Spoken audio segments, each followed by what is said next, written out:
I want to unpack what is going on in Zimbabwe and um, where do we go next. I haven't been that active um, in politics, but I realize perhaps I need to chip in. I want to talk about Geza. I am going in a minute to help you understand him better. And I also want to talk about, I want to go back to Tagwirei. Um, but this time, I'm hoping you can understand it better. Let me give some context to this. There is factional politics in Zimbabwe, 100%. There is factional politics across the world. There is factional politics in South African politics, in ANC politics, in the United Kingdom politics, and American politics. So push aside the idea that is it factional politics or not. There is factional politics. Okay? Now, I want to talk about then why does Geza matter? Or does it? Let me give a disclaimer. I have never met Geza. I don't know Geza. He strikes me as somebody who is on a suicide mission. And he's not just on a suicide mission, he's wearing a suicide vest and he wants to take others with him. Let me explain. Anytime I see someone who is always by themselves and it's only them who's speaking, it's a red flag to me. It makes me realize that what Geza is doing is not about Geza. It's about, what Geza is doing is not about you. It's about him.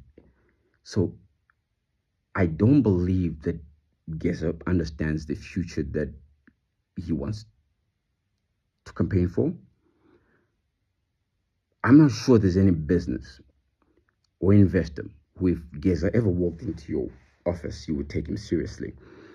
He's not fit for medical policy anywhere in the world. If he walks into any medical insurance, they consider him high risk. They wouldn't give him one. If he walks into a funeral parlor, they wouldn't even give him a funeral policy.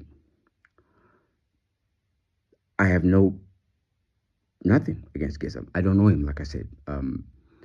I just want you to understand that Geza is not the answer. In fact, Geza will get you hurt.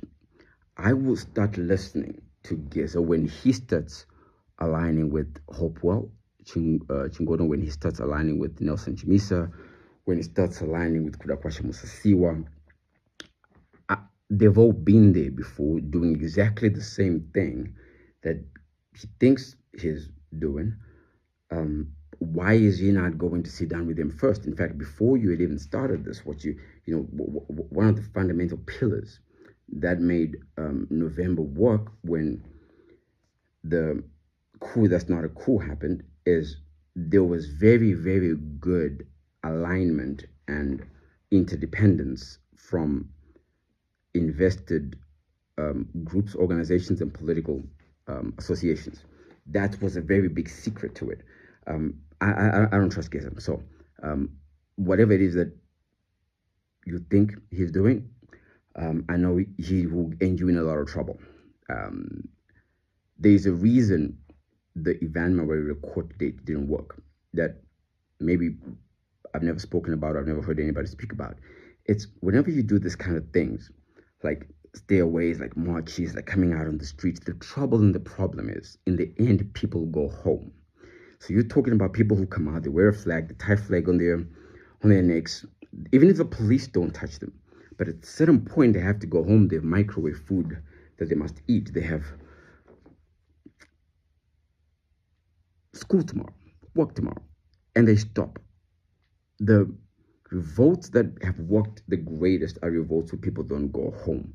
So you cannot make it an event. You have to make it a revolt. And that's very, very dangerous for me to think about a revolt that is led by Geza. So sorry, I'm not on the bus. I'm not on the bus. But now let me talk about Queen Bee. I also have to equally give context and backstory to this. I want to give a disclaimer that I actually know Kudakwashe Tagwirei.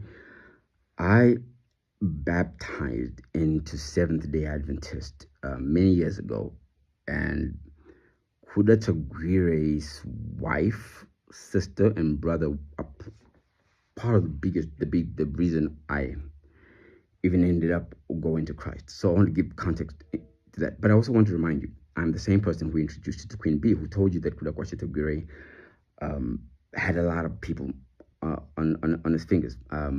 I was hired to work for the Ministry of Finance in Zimbabwe, lost the job before I even got the Wi-Fi password. But I need to have the context so that you understand if I'm biased or not biased. So I say that to say, I am not giving this perspective from a perspective of somebody who is biased towards him or against him. I'm giving this perspective from somebody who understands the inner workings of government and inner workings of interdiplomacy.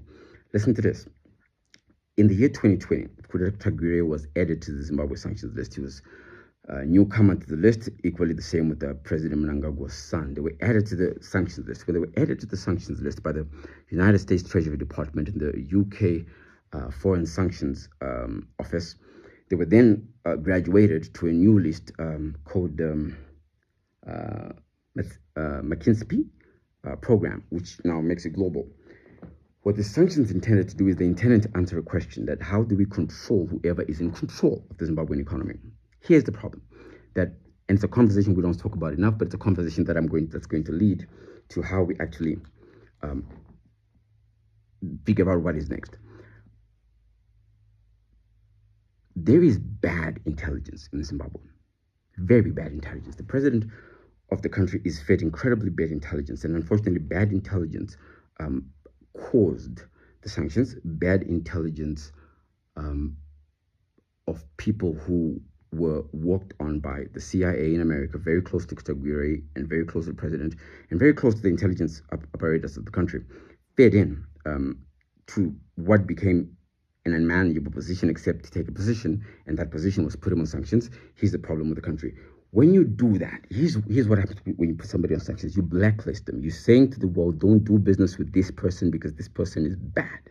Don't do business with this person because this person is anti-us. And he cannot do business with us, and he cannot do business in our country.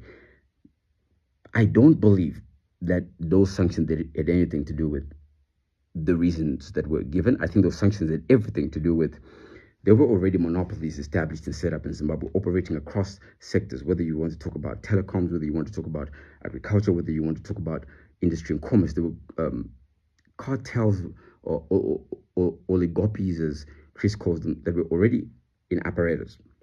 And those were about to be disturbed by, once again, a new wave of black empowerment, which we've seen before and actually happened before in Zimbabwe. But now it was about to happen and they didn't have control of it. So what happened is, first line of attack was the monopolizers who already were controlling the economy, and they did not want a new player coming to destabilize the oligopoly.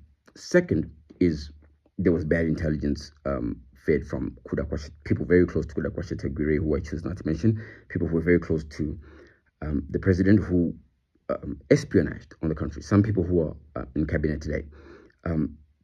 Third thing that happened is Mthuli Ncube, who, when he came in, he was on a charm offensive to convince the American government we can do business, we can be friends. Zimbabwe was on a turning page, but there was no immediate position that he had given, especially on the land reform issue, and that created incredible anxiety and discomfort in the power brokers. So, and then of course you got Tendai Biti, who had been championing the establishment of the sanctions, who's now ironically fighting them. But when all of this takes place, what happens as a result is sanctions are placed. They do absolutely nothing to aid the effort that they were intended to aid. But why do I bring it up as something that is happening in Zimbabwe?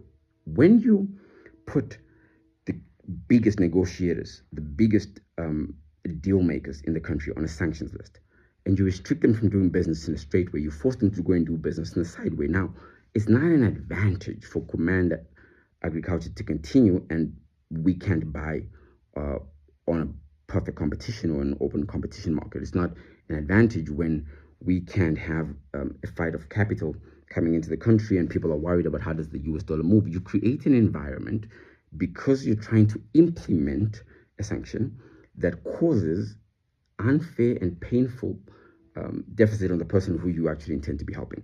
I don't want this to go over your head. What I intend to say is marches are not the solution. They've never really been. Not even in Mugabe's case, by the way, it wasn't the march. You have to fight the issue of sanctions, and the most meaningful contribution people in the diaspora can make, that is not voting, that is not being on the ground, is to communicate to their parliaments, to communicate to the governments where they are, and make the case that why don't you remove this? If governments continue to say sanctions don't matter, so why don't you remove sanctions on the person who we claim is running the country and allow us to see, because every academic, every scholar, every analyst who has spoken, I was listening to an interview by Hope Ojingono, you should check it out on the South African network, and he speaks very articulately about this. Sanctions don't work.